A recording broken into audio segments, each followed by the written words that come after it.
Okay, so we're at the serger again. I still have my cording foot on my serger, and I'm going to first off turn my knife off so that it does not cut anything off while I'm doing this. I don't want it to cut my purse. And then I'm going to lift up the foot.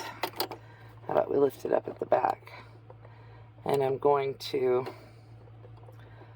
line my cord up under there, and then I'm going to serge this side of my purse. Using my serger to sew this side on, I've got the cord so it's running through the cording foot. I have turned my knife off, and then I'm just letting the serger do the work of attaching this. Have to get a little wiggly right here at the corner.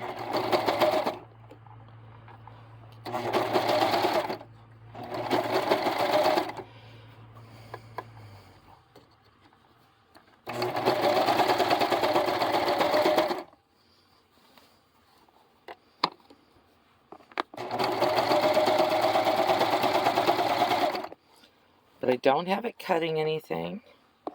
And I'm just using my finger to make sure everything stays lined up.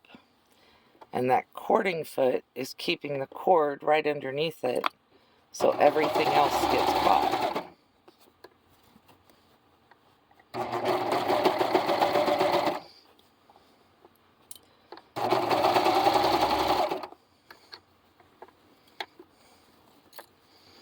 A little wiggly right there. Make sure I don't end up with any creases.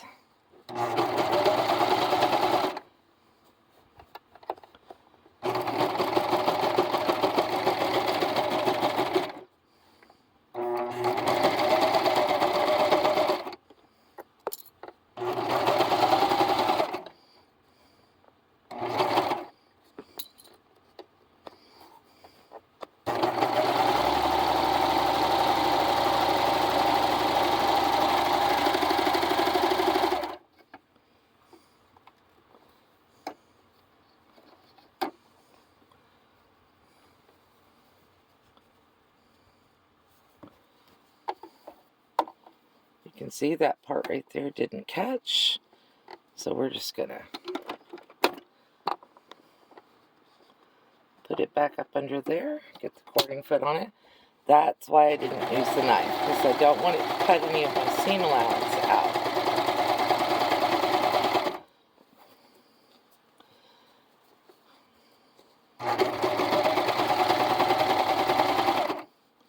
And I usually like to double stitch my seams anyway.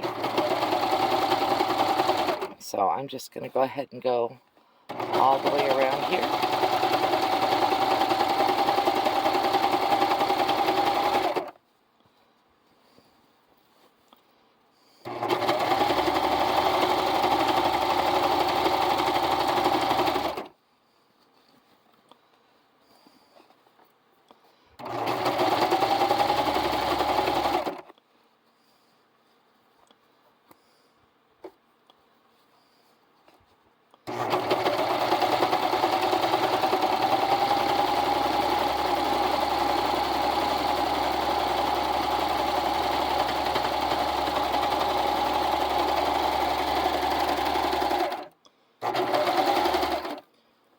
Whoops. Alright, let's see what we got. I have to go in and clip anything or trim it because this is already done by the serger. If I hadn't already serged my